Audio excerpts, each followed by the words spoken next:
El gobierno anunció cambios de criterios para detectar casos de COVID-19, tanto en etapa de infectados como sospechosos. Parte de lo que queremos conversar con el director de la Organización Mundial de la Salud de nuestro país, Fernando Leanes. ¿Cómo está? Bienvenido. ¿Qué tal, Claudia? Qué gusto. Igualmente, bueno, hay muchos temas que conversar. Ahora, tomando en cuenta que están bajando las temperaturas, que para esta fecha esperábamos ya el pic de la enfermedad en nuestro país. ¿Qué es lo que pasa? Todos los días vemos que se mantiene más o menos sobre los 400 el número de nuevos casos. Nos estamos acercando al pic, finalmente esto va a mermar, porque al parecer las autoridades están bastante confiadas en que lo que se presumía que iba a pasar, según los expertos, ya no pasó. No diría confiadas, me parece que están satisfechos porque, bueno, se viene trabajando bastante bien. Hay preocupación, y lo ha dicho el ministro, por lo que puede pasar cuando el virus avance y empiece a circular en zonas donde la gente vive en situación de hacinamiento, Claudia. Pero mira, recién acabo de llamarlo al ministro y a Jimena Aguilera para felicitarlos por la noticia de ayer. La noticia de ayer es muy trascendente porque implica una recomendación del Consejo Asesor y aparentemente vimos que el ministro lo ha aceptado, lo va a poner en juego, que va en el sentido de aumentar mucho la presión de vigilancia. Chile había sido reconocido, lo habíamos reconocido como uno de los países que más testeos hace, pero esta decisión, esta comunicación de ayer del Consejo Asesor, que esperamos ver muy rápidamente, porque el ministro lo ha tomado favorablemente, va a implicar poder captar muchos más casos y poder interrumpir cadenas de transmisión, Claudia. Y ese es el camino para atender la preocupación que hay en este momento, que eso puede ser muy dificultoso si el virus empieza a circular en poblaciones que viven en situación de hacinamiento. Sí. Yo no diría que hay que nos tenemos que mostrar confiados, no tenemos que bajar la guardia, este tiene que ser el principio y me parece que eso ha sido una medida trascendental, un hito en este proceso y me parece que hay que apoyar esto tratando de que funcione lo mejor posible, desde lo que son las personas que toman decisiones, como también desde nosotros, estando cada uno muy atento a los síntomas que podamos llegar a tener y a las indicaciones de la autoridad. Claro. Fernando, ¿para cuándo se considera finalmente este pic, tomando en cuenta que están bajando las temperaturas, que se acerca el invierno, que van a coincidir probablemente el COVID con el sincicial, con la influenza? Bueno, esta es información que maneja el Ministerio de Salud fundamentalmente por el hecho de saber si en algún momento se va a producir un colapso de uno o más establecimientos de salud que no puedan atender a todas las personas graves que asistan. Para nosotros, Claudia, que estamos en el día a día, que vivimos, tenemos que salir a hacer compras, tenemos que ir a trabajar, o tenemos que hacer cuarentena según la situación en que estamos, yo creo que no tenemos que estar mirando o pendientes tanto del pic, porque tenemos que pensar que esto va a ser una situación duradera. Como lo ha dicho el ministro ayer, esto es una cuestión... Yo no te lo puedo decir en este momento, Claudia, pero te diría que no tenemos que pensar... que en el año 2020 vamos a poder bajar la guardia con este virus. Y eso no quiere decir que no hagamos las cosas que estén permitidas, por supuesto, por la ley, pero tenemos que estar pensando desde ya, desde este minuto, en cómo nos preparamos para vivir, yo dije en un momento, modo de mitigación del coronavirus. Y esto es sencillamente, Claudia, aplicar muy bien las medidas que recomienda el Ministerio de Salud de distanciamiento social, de higiene respiratoria, lavado de manos.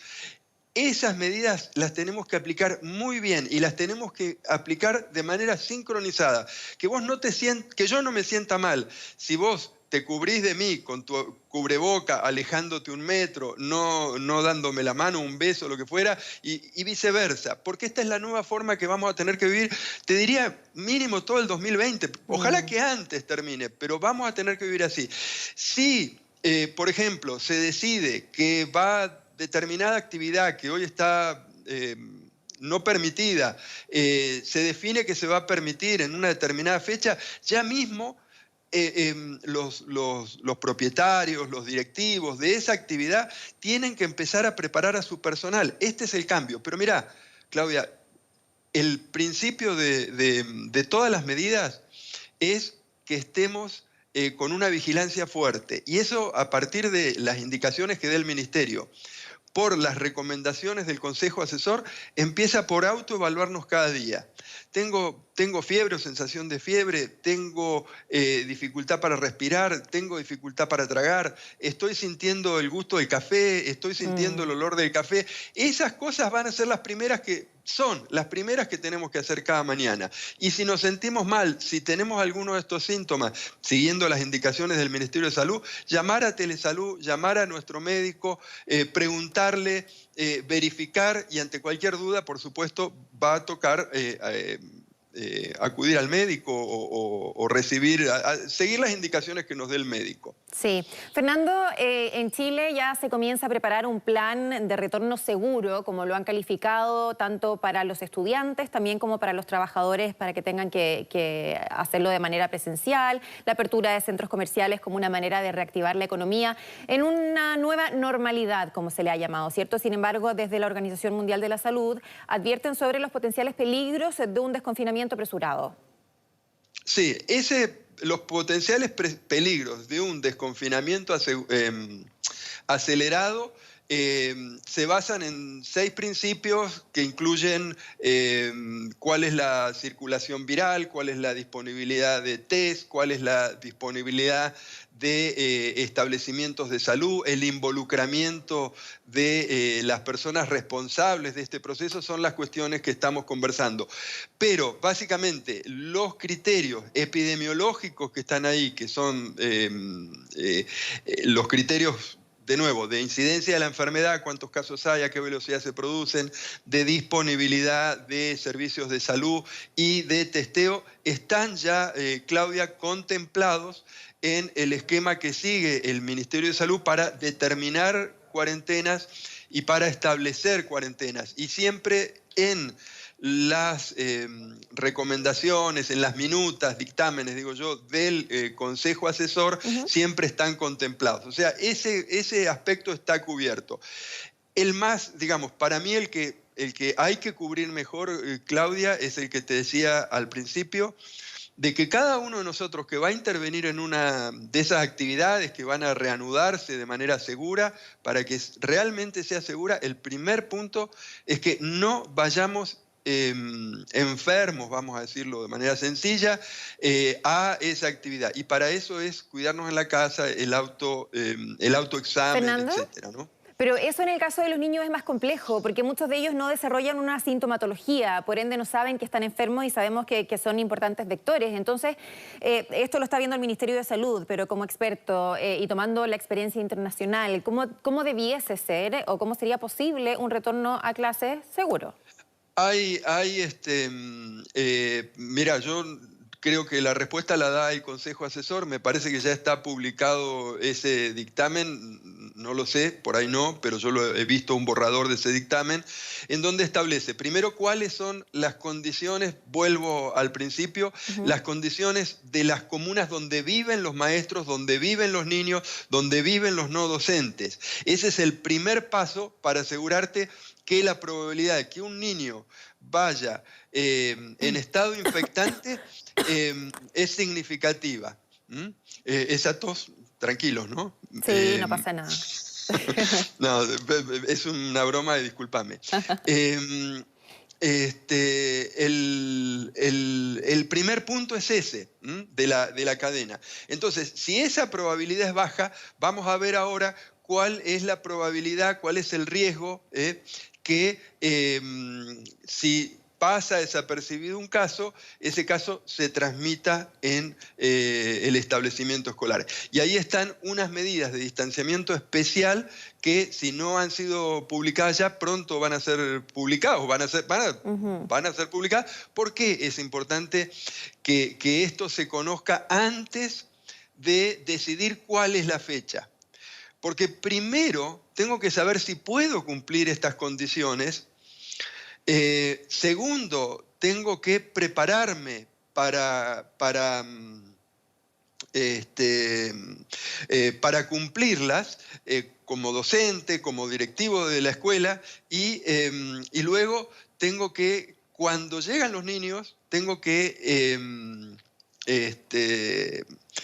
vamos a decir, aplicarlas con ellos, aprenderlas con ellos, revisarlas. Ahí vamos a encontrar que hay cosas que hay que corregir. Hay que escuchar mucho a los alcaldes, porque en muchos casos hay escuelas en donde el metro de distancia es complicado de cumplir. Sí. Entonces hay que ver de qué manera se hace. O sea, es importante, Claudia, primer punto, lo que señala la OPS, la OMS, de la situación epidemiológica, y segundo, en el establecimiento que se puedan cumplir realmente las indicaciones que da el Ministerio de Salud, que dan los expertos. Fernando, ante esta pandemia, la situación, las autoridades la van revisando semana a semana e incluso día a día, porque el panorama va cambiando, estamos enfrentándonos a algo nuevo.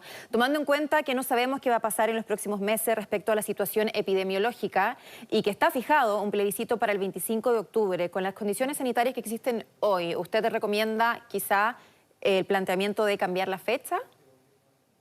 No, yo no manejo los detalles epidemiológicos de cada cosa y mucho menos cómo funciona desde el punto de vista de la probabilidad de contacto de esos procesos. Yo no te puedo dar una opinión sobre eso. ¿Cómo considera, Fernando, el sistema de testeos rápidos? Te referís seguramente a los testeos de de detección de inmunidad. De reacción Sí. inmune, ¿no? Que ya lo tenemos en la jerga, ¿no? Inmunoglobulina G, inmunoglobulinas M. Bueno, la OMS se ha expresado sobre esto con bastante claridad respecto de que todavía está en este momento revisando toda la información que están produciendo los países. Se está trabajando, Claudia, con muchos centros de investigación y se está integrando esa información porque la respuesta y la capacidad de detección de estos test varía mucho entre las personas y entre los test. Entonces, la OMS todavía no se ha expresado definitivamente y lo que han dicho es que en este momento lo están analizando. Bueno, también el test en general del COVID-19, los exámenes PCR arrojan un número importante, un porcentaje importante de falsos negativos, y esto genera un problema donde muchas veces la persona sigue con la sintomatología o se va agravando y el llamado, por supuesto, es a recurrir a hacer un segundo examen, ¿no? Exacto, porque el test en sí es muy sensible, o sea, detecta, si la muestra contiene un pedacito del virus, lo va a detectar. Pero a veces la muestra no contiene ese pedacito del virus o no contiene un virus y está en otro lugar el virus. Entonces, por eso es que se recomienda precaución también incluso cuando el test da negativo. Y sí, el test es específico. Cuando da positivo es porque está, eso seguro. Fernando, quiero llevarlo al contexto internacional. Hay un pacto, por así decirlo, que se ha generado la semana pasada entre la Organización Mundial de la Salud, países del G7, del G20, donde quedó aparte Estados Unidos. Por otro lado, Donald Trump habla de esta idea de aplicar o inyectar desinfectante en las personas, lo cual provocó cientos de casos de intoxicaciones este fin de semana. Si nos pudiese comentar esa situación y la importancia, obviamente, de que los gobiernos sean responsables al momento de transmitir la información a los ciudadanos, tomando en cuenta que hay bastante confusión sobre este tema. Sí, mi función es en Chile y, digamos, la información que yo estoy manejando es la global y la global desde el punto de vista técnico y la de Chile. Así que te puedo comentar, digamos, sobre los aspectos de las recomendaciones técnicas y cuando las tengo y de Chile. No tengo, digamos, conocimiento, no tengo... no puedo hacerte comentario de de otras cuestiones, ¿no es cierto? Sí, algo que generó, bueno, bastante polémica, por supuesto, a nivel internacional sobre esta idea que sería, de acuerdo a todos los toxicólogos, muy peligrosa, ¿no? Bueno, no, eso sí, eso definitivamente, digamos, el otro día también veíamos fumigaciones aéreas, acá en Chile, ¿no es cierto? Eso te lo puedo decir, acá en Chile con productos desinfectantes, cosas que hay que tener cuidado. primero que en el caso este que te digo de las fumigaciones generales con productos antisépticos, no necesariamente van a ser poco eficaces. No está comprobado, Porque efectivamente. el virus, claro, porque el virus se deposita en determinadas superficies. Y por otro lado puede ser tóxico, eso hay que ver cuál es la sustancia, etcétera. Entonces, todas las cuestiones que, vamos a decir, creativas, que por ahí son buenas ideas que tienen algunas personas, etcétera, hay que someterlas al escrutinio del Ministerio de Salud de Chile. Cualquier cuestión. El Ministerio de Salud tiene un Instituto de Salud Pública que tiene muchísima capacidad, expertos digamos, de mucho prestigio internacional, muy reconocidos. Tiene también al Consejo Asesor, que representa de alguna manera el ámbito independiente. Entonces, respecto de ese punto que me decís del uso de antisépticos de maneras innovadoras, escuchar al Ministerio de Salud, escuchar al Ministerio de Salud. Perfecto. De Chile. Un gusto, Fernando, como siempre. Muchísimas gracias por este contacto. Muchas gracias a vos, Claudia. Buen día.